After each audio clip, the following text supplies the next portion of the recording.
قال النبي صلى الله عليه وسلم خيركم من تعلم القرآن وعلمه أو كما قال عليه الصلاة والسلام۔ معزز سامعین کرام، آج کا یہ پروگرام، یہ سالانہ جلسہ دستار بندی بہت متبرک ہے، اپنے اندر بہت ساری عظمتیں اور بہت ساری رحمتیں لپیٹے ہوئے ہیں۔ یہ بہت بابرکت اجلاس ہے، اور آخر کیوں نہ ہو جبکہ اس کی نسبت کلام اللہ سے جڑی ہوئی ہے۔ یہ اجلاس کلام اللہ کا اجلاس ہے، اور وہ کلام اللہ جس کے بارے میں اللہ تبارک و تعالی نے شروع کرتے ہی ارشاد فرمایا الف لام میم ذالک الکتاب لا ریب فیہ۔ یہ قرآن کریم ایسی کتاب ہے، یہ اللہ کا ایسا کلام ہے جس کا ایک ایک حرف سچا ہے، ایک ایک حرف صادق ہے، اس کے اندر کسی شک و شبہ کی کوئی گنجائش نہیں۔ قرآن کریم اپنا تعارف کرتے ہوئے آگے کو بتلاتا ہے ھدی للمتقین، کہ یہ قرآن کریم ہدایت ہے ان لوگوں کے لیے جو تقوی کا اختیار کرتے ہیں، جو اللہ تبارک و تعالی سے ڈرتے ہیں۔ آگے قرآن کریم ارشاد فرماتا ہے یضل بہ من یشاء ویہدی بہ من یشاء، کہ قرآن کریم بہت سارے لوگوں کو ہدایت دیتا ہے، بہت سارے لوگ قرآن کریم کے اندر کجی نکال کر کے، قرآن کریم کے اندر کمیوں کو تلاش کر کے گمراہ ہو جاتے ہیں۔ معزز سامعین کرام، قرآن کریم بہت بابرکت کتاب ہے، قرآن کریم بہت عظمت والا کلام ہے، قرآن کریم کلام اللہ ہے، اور آخر یہ اتنا بلند اور اتنی بابرکت کیوں نہ ہو جبکہ قرآن کریم ہر ایک چیز کا تعارف خود کراتا ہے۔ اگر آپ قرآن کریم سے پوچھیں کہ تو کہاں سے نازل ہوا، قرآن کریم کہتا ہے تنزیل من رب العالمین، میں رب العالمین کی جانب سے نازل کیا گیا ہوں۔ اگر آپ قرآن کریم سے پوچھیں کہ تو اس سے پہلے کہاں تھا، قرآن کریم کہتا ہے فی لوح محفوظ، اس سے پہلے میں لوح محفوظ میں تھا۔ اگر آپ قرآن کریم سے پوچھیں کہ تو کس لیے نازل کیا گیا ہے، قرآن کریم کہتا ہے ھدی للمتقین، کہ میں متقیوں کی ہدایت کے لیے نازل کیا گیا ہوں۔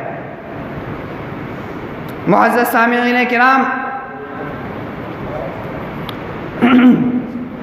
اگر قرآن کریم نہ ہوتا تو انسانوں کو انسانیت نہ آتی، باپ بیٹے کو نہ پہچانتا، باپ کے دل میں بیٹے کی شفقت نہ ہوتی، بیٹے کے دل میں باپ کی محبت نہ ہوتی۔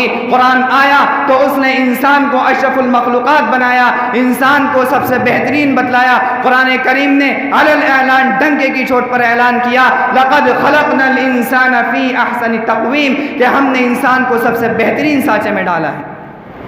قرآن کریم آیا تو قرآن کریم نے ماں باپ کی عزت کو بلند و برتر کیا، اور ارشاد فرمایا وَقَضَى رَبُّكَ أَلَّا تَعْبُدُوا إِلَّا إِيَّاهُ وَبِالْوَالِدَيْنِ إِحْسَانًا إِمَّا يَبْلُغَنَّ عِندَكَ الْكِبَرَ أَحَدُهُمَا أَوْ كِلَاهُمَا فَلَا تَقُل لَّهُمَا أُفٍّ، کہ جب تمہارے ماں باپ میں سے کوئی ایک یا دونوں بڑھاپے کی عمر کو پہنچ جائیں تو ان سے اف تک نہ کہنا۔ آگے قرآن کریم کہتا ہے اپنے والدین کے لیے دعا کرنا رب ارحمہما کما ربیانی صغیرا، کہ اے میرے اللہ جیسے انہوں نے مجھ پر بچپن میں رحم کیا تو ان پر بڑھاپے میں رحم فرما۔ قرآن کریم آیا تو قرآن کریم نے آ کر کے بتلایا ان ھذا القرآن یہدی للتی ہی اقوم، یہ قرآن کریم اس راستے کی طرف رہنمائی کرتا ہے، وہ راستہ دکھاتا ہے جو بالکل سیدھا ہے۔ اگر یہ قرآن نہ ہوتا تو انسان کے اندر انسانیت نہ آتی، قرآن نہ ہوتا تو انسان اشرف المخلوقات نہ ہوتا، قرآن نہ ہوتا تو عمر فاروق کو ایمان نصیب نہ ہوتا۔ یہی وہ قرآن ہے جس کی بنا پر عمر فاروق کو ایمان نصیب ہوا، یہی وہ قرآن ہے جس نے آنے کے بعد 23 سال کی قلیل مدت میں وہ انقلاب برپا کر دیا۔ بڑے سے بڑے فصحاء، بلغا، ادبا، شعراء حیران و ششدر رہ گئے، جس کی آیتوں کو سن کر پتھر دل موم ہو گئے۔ یہی وہ قرآن ہے جس کی بدولت جنات و شیاطین کا آسمانوں پر جانا بند ہوا۔ میرے بھائیوں، قرآن کریم کی عظمت پر کہاں تک آپ کو بتلاؤں، قرآن کریم کی عظمت کہاں تک آپ کو گناؤں۔ یہ قرآن کریم نبی اکرم صلی اللہ علیہ وسلم کا معجزہ ہے۔ یہ قرآن کریم قیامت تک کے انسانوں کے لیے سراپا ہدایت اور رحمت ہے۔ قرآن کریم آیا تو اس نے چھوٹے بڑے کے اتفاق کو، خاندان کے اوپر جو فخر کیا کرتے تھے، سب کو ختم کر کے اعلان کر دیا، یا ایھا الناس انکم شعوبا وقبائل لتعارفوا ان اکرمکم عند اللہ اتقاکم، کہ تمہارے لیے قبیلے بنائے، تمہارے لیے خاندان بنائے کسی فخر کے لیے نہیں، اس لیے نہیں کہ تم اپنے خاندان پر فخر کرو، بلکہ صرف پہچان کے لیے بنائے۔ اللہ تبارک و تعالیٰ کے نزدیک تم میں سب سے زیادہ معزز، تم میں سب سے زیادہ مکرم وہ ہے جو تم میں سب سے زیادہ تقوی والا ہو۔ اگر قرآن نہ ہوتا تو ہمیں عزت نہ ملتی، اگر قرآن نہ ہوتا تو ہمیں رفعت نہ ملتی۔ میرے بھائیوں، قرآن کریم کی عظمت کو کہاں تک بتلاؤں؟ قرآن کریم نازل ہوا تو قرآن کریم نے اعلان کیا، ما اصابکم من مصیبت فبما کسبت ایدیکم، کہ تمہارے اوپر جو بھی مصیبتیں آتی ہیں، جو بھی پریشانیاں آتی ہیں، وہ تمہارے اپنے کیے ہوئے کی وجہ سے ہیں۔ اگر قرآن نہ ہوتا ہمیں کہاں سے پتہ چلتا، ہم اپنی زندگی کہاں سے سنوارتے؟ اگر اب بھی قرآن کریم آیا، قرآن کریم نے نسخہ بتلایا، قل ان کنتم تحبون اللہ فاتبعونی یحببکم اللہ ویغفر لکم ذنوبکم، قرآن کریم نے آ کر کے کہا کہ اگر تم چاہتے ہو اللہ تم سے محبت کرے، تم اللہ سے محبت کرو تو تم میری اتباع کرو۔ قرآن کریم نہ ہوتا تو ہمیں اللہ کا محبوب بننے کا طریقہ بھی معلوم نہ ہوتا۔ سب کچھ یہ قرآن کریم کا دیا ہوا ہے۔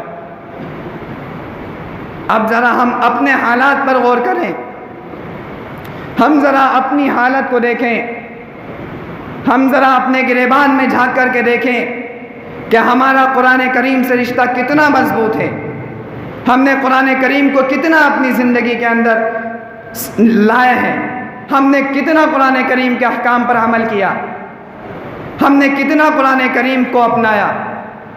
اگر دیکھا جائے، نتیجہ نکالا جائے تو 0/0 آئے گا۔ یہی وجہ ہے کہ ہم پریشان ہیں، پریشانیوں کے اور مصیبتوں کے پہاڑ ہمارے اوپر توڑے جا رہے ہیں۔ یہ صرف اور صرف اس وجہ سے ہے کہ ہمارا رشتہ قرآن کریم سے ٹوٹ گیا۔ اگر ہمارا رشتہ قرآن کریم سے مضبوط ہوتا، قرآن کریم اعلان کرتا ہے وَأَنْتُمُ الْأَعْلَوْنَ إِن كُنتُم مُؤْمِنِينَ، تم ہی سر بلند رہو گے، ساری کی ساری بلندیاں، ساری کی ساری بھلائیاں، ساری کی ساری طاقتیں تمہارے پاس میں ہوں گی، شرط یہ ہے کہ تم مومن کامل ہو جاؤ، اور مومن کامل ہونے کے لیے قرآن کریم کے احکام پر عمل کرنا ضروری ہے۔ میرے بھائیوں،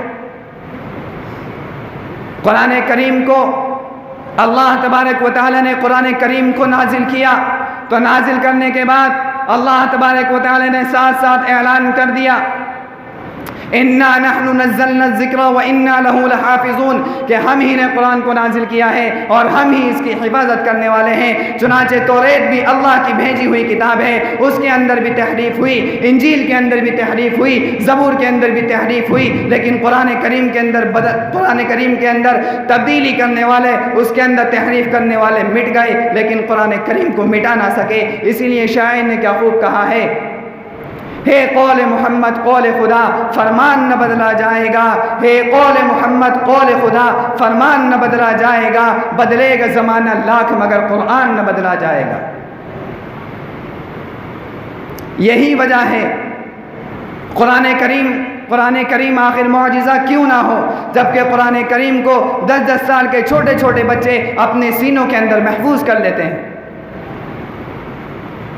قرآن کریم آخر معجزہ کیوں نہ ہو؟ آپ دنیا کے بہترین سے بہترین رائٹر کی کتاب ایک مرتبہ پڑھیے، بہترین سے بہترین ناول کو ایک مرتبہ پڑھ لیجئے، آپ کو مزہ آئے گا۔ دوسری مرتبہ پڑھیں گے کچھ مزہ کم ہو جائے گا، تیسری مرتبہ پڑھیں گے اسے دل نہیں چاہے گا، آپ اٹھا کر بند کر کے الماری میں رکھ دیں گے۔ لیکن قرآن کریم کی عظمت پر قربان جاؤں، ایک مرتبہ پڑھیں گے وہی مزہ آئے گا، دوسری مرتبہ پڑھیں گے اس سے زیادہ مزہ آئے گا، تیسری مرتبہ پڑھیں گے اس سے زیادہ مزہ آئے گا۔ 1400 سال 34 کا ایک لمبا عرصہ گزر گیا، لیکن قرآن کریم کی حلاوت میں، قرآن کریم کی مٹھاس میں، قرآن کریم کے مزے میں ذرا بھی تبدیلی نہیں ہوئی۔ جتنا پڑھتے جاؤ اتنا مزہ آتا جاتا ہے۔ یہ قرآن کریم کا کھلا ہوا معجزہ نہیں ہے تو اور کیا ہے؟ آپ کو قرآن کریم کی عظمت کہاں تک میں بتلاؤں؟ قرآن کریم کی عظمت کو بتلانے کے لیے قرآن کریم کے مرتبے کو بتلانے کے لیے، قرآن کریم کی حقانیت کو واضح کرنے کے لیے الفاظ نہیں۔ قرآن کریم کی حقانیت کو نہیں بتلایا جا سکتا۔ میں خلاصے کے طور پر 3 باتیں عرض کرنا چاہتا ہوں۔ قرآن کریم کا خلاصہ 3 چیزیں ہیں۔ ایک بہت بڑے محدث نے فرمایا، ان سے کہا کہ اگر آپ ٹرین کا سفر کر رہے ہوں، آپ کا ایک پیر اسٹیشن پہ ہو، دوسرا پیر ٹرین کے اندر ہو، اور آپ سے کہا جائے کہ قرآن کریم کو سکھلا دیجئے، تو آپ کیا کریں گے؟ تو محدث نے کہا کہ میں سکھاؤں گا۔ تو کسی نے پوچھا کہ اتنا بڑا قرآن کریم، اتنی زیادہ تفسیریں، آپ کیسے اسے سکھائیں گے؟ تو انہوں نے کہا کہ قرآن کریم کا خلاصہ 3 چیزیں ہیں۔ نمبر 1، اللہ تبارک و تعالیٰ کو راضی کر لو اس کی عبادت کر کے۔ قرآن کریم ہمیں درس دیتا ہے، اللہ تبارک و تعالیٰ کو راضی کر لو، اللہ تبارک و تعالیٰ کی عبادت کر کے۔ دوسرا خلاصہ، اللہ کے رسول علیہ الصلاۃ والسلام کو راضی کر لو، اللہ کے نبی علیہ الصلاۃ والسلام کی سنتوں پر عمل کر کے۔ تیسری بات، مخلوق کو راضی کر لو، مخلوق کی خدمت کرنے کے بعد یہ قرآن کریم کے خلاصے کے طور پر 3 چیزیں بتلائی ہیں۔ اور اگر قرآن کریم کی ساری تعلیمات کو دیکھا جائے تو قرآن کریم کی ساری تعلیمات انہی 3 چیزوں کا خلاصہ ہے کہ اللہ تبارک و تعالیٰ کو راضی کر لو اس کی عبادت کر کے، اللہ کے نبی علیہ الصلاۃ والسلام کو راضی کر لو ان کی اطاعت اور پیروی کر کے، اور مخلوق کو راضی کر لو مخلوق کی خدمت کرنے کے بعد۔ معزز سامعین کرام، کچھ باتیں ہیں جب میں سوچتا ہوں، جب وہ سامنے آتی ہیں تو بڑا افسوس ہوتا ہے۔ ایک مرتبہ اپنے حضرت کے ساتھ ایک جلسے میں جانا ہوا، وہاں ایک مفتی صاحب تقریر کر رہے تھے اور ہندوستان کی فضیلت بتلا رہے تھے کہ قرآن کریم نازل تو مکے میں ہوا، پڑھا مصر میں گیا، اور قرآن کریم سمجھا ہندوستان میں گیا ہے۔ قرآن کریم کو سمجھنے والے تمام کے تمام افراد ہندوستان کے تھے۔ لیکن افسوس کی بات ہے،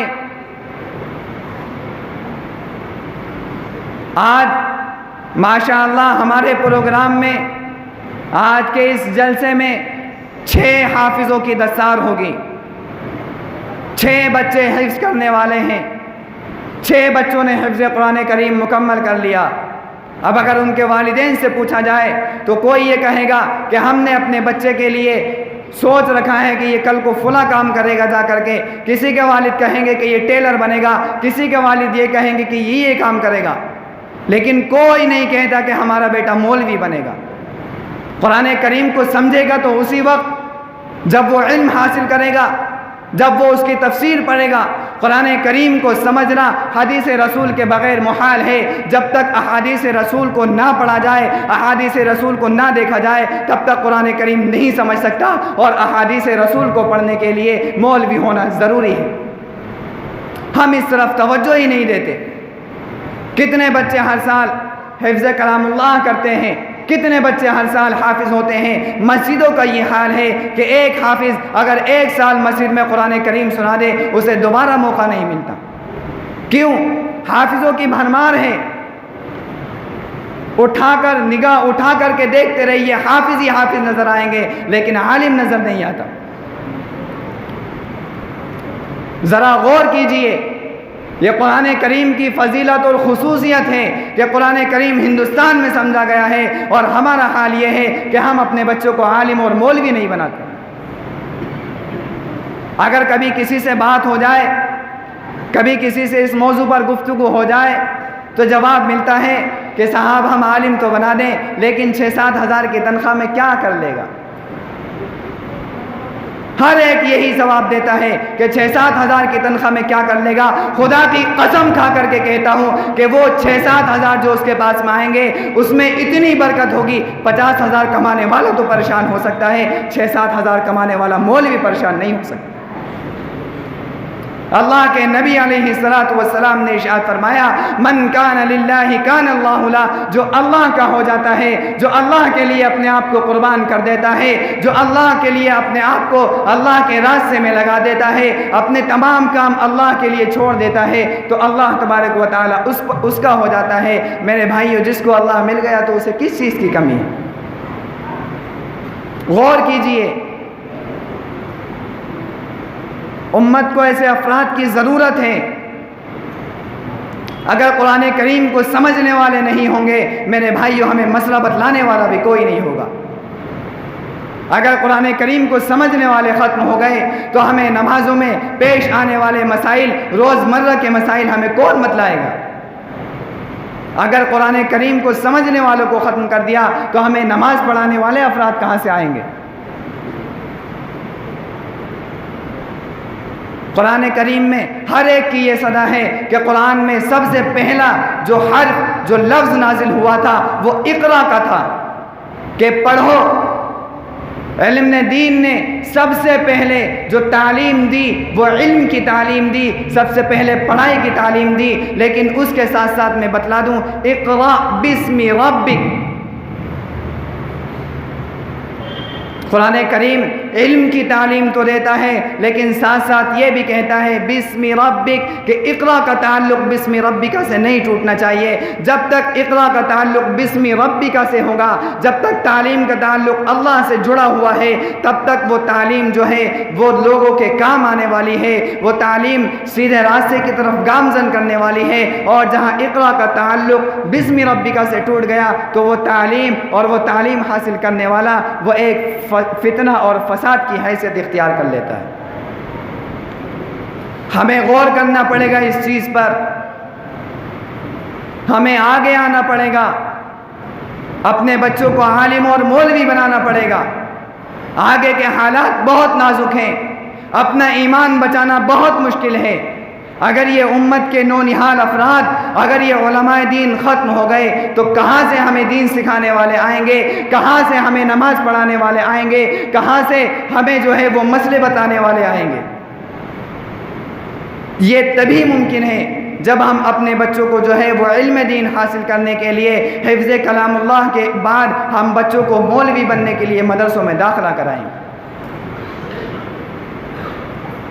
بس میں اپنی بات کو مختصر کرتے ہوئے، مدرسے کے بچے بیٹھے ہوئے ہیں، انہیں دو واقعے سنانے کے بعد اپنی بات کو ختم کرتا ہوں۔ ہمارے حضرت میرے شیخ فرمایا کرتے تھے، سر سید احمد خان، سب نے ماشاءاللہ ان کا نام سنا ہوگا، ان کے بیٹے سر محمود وہ حافظ تھے۔ حافظ بننے کے بعد انہوں نے تعلیم حاصل کی اور وہ جج بن گئے۔ ایک مرتبہ جب وہ اپنے گاؤں تشریف لائے، ان کے گاؤں میں آنا ہوا تو وہ اپنے استاد جو نابینا تھے، حفظ کے استاد جو نابینا ہو چکے تھے، ان کے پاس میں آئے، ان سے ملاقات کی۔ انہوں نے ملاقات کرنے کے بعد میں کہا کہ بیٹا محمود آ گئے؟ انہوں نے کہا جی حضرت میں آ گیا ہوں۔ ان کے استاد نے کہا کہ بیٹا کئی دن ہو گئے ہیں میں نے غسل نہیں کیا ہے، ذرا پانی گرم کر کے میرے غسل کا انتظام کر دو۔ انہوں نے غسل کا انتظام کیا، انہیں غسل کرایا۔ اس کے بعد وہ اپنی جگہ جہاں تھے واپس چلے گئے۔ وہاں ایک مسئلہ آیا ہوا تھا، بڑے سے بڑے جج کو جو ہے وہ مسئلہ سمجھ میں نہیں آ رہا تھا۔ انہوں نے فوراً جاتے ہی اس مسئلے کو سمجھ کر اسے حل کر دیا، اور وہ اس واقعے کی اتنی شہرت ہوئی، لندن تک، انگلینڈ تک وہ واقعہ گیا۔ وہاں چیف جسٹس کی ضرورت تھی اور فوراً انہیں وہاں کا چیف جسٹس بنا دیا گیا۔ یہ کیوں ہوا؟ بتانے کا مقصد یہی ہے، یہ کیوں ہوا؟ یہ اتنا بڑا عہدہ ایک دم انہیں کیسے ملا؟ ان کے علم میں ایسی برکت کیسے آئی کہ جو مسئلہ بہت سارے ججز سے حل نہیں ہو رہا تھا فوراً انہوں نے سنبھال لیا؟ وہ صرف اس وجہ سے کہ انہوں نے اپنے استاذ کی جو ہے وہ عزت کی تھی، اپنے استاذ کا اکرام کیا تھا۔ اے میرے بچوں، میرے ساتھیوں، میں تمہیں بتلاتا ہوں، اپنے کسی بھی استاذ کو حقیر نہ سمجھو۔ ہر استاذ جو ہے وہ تمہارا عظمت کے لائق ہے، ہر استاذ احترام کے لائق ہے۔ اپنے ہر استاذ کا احترام کرو۔ ہمارے حضرت نے دوسرا واقعہ سنایا، مظاہر العلوم کے بڑے استاد تھے، ایک مرتبہ وہ اپنے گاؤں تشریف لائے، سارے اساتذہ سے مل کر کے چلے گئے، ان کے حفظ کے جو استاد تھے ان سے ملاقات کرنے کے لیے گئے لیکن ملاقات نہ ہو سکی۔ جب وہ واپس مظاہر العلوم آئے تو ان کا نہ سبق میں دل لگ رہا ہے، نہ پڑھانے میں مزہ آ رہا ہے، نہ کچھ سمجھ میں آ رہا ہے۔ فوراً انہیں تنبہ ہوا، انہوں نے اپنے استاد کو خط لکھا کہ استاد صاحب میں آپ سے ملاقات کرنے کے لیے آیا تھا لیکن میری آپ سے ملاقات نہ ہو سکی، آپ اس وقت موجود نہیں تھے۔ تو انہوں نے جواب میں کہا کہ بیٹا مجھے یہ لگا کہ میں تمہارا حفظ کا اور نورانی قاعدے کا استاد تھا، شاید تم نے مجھے جو ہے وہ حقیر سمجھ کے مجھ سے ملاقات نہ کی۔ بس استاد کا یہ دل میں آنا تھا کہ اس طالب علم نے مجھے حقیر سمجھا ہے، ان کے سارے علم کی برکت چلی گئی۔ اس لیے میرے بچوں، چھوٹے سے چھوٹا استاد وہ بھی تمہارے لیے عظمت اور احترام کے لائق ہے۔ اپنے تمام اساتذہ کی جو ہے وہ عزت کریں، تمام اساتذہ کا اکرام کریں، اور میں بیٹھی ہوئی عوام سے کہتا ہوں علماء کرام کا اعزاز و اکرام کریں، علماء کرام کو اپنے سروں پر بٹھا کر کے رکھیں۔ آج معاملہ بہت خراب ہے، ہم علماء کو تحقیر کی نگاہ سے دیکھتے ہیں، یہ ہماری نسلوں کی بربادی کا سبب ہے۔ میں انہی چند باتوں پر اپنی تقریر کو ختم کرتا ہوں، بس اس شعر کے ساتھ کہ فکر دنیا کر کے دیکھی فکر عقبہ کر کے دیکھ، فکر دنیا کر کے دیکھی فکر عقبہ کر کے دیکھ، سب کو اپنا کر کے دیکھا رب کو اپنا کر کے دیکھ۔ آمین وآخر دعوانا ان الحمد للہ رب العالمین۔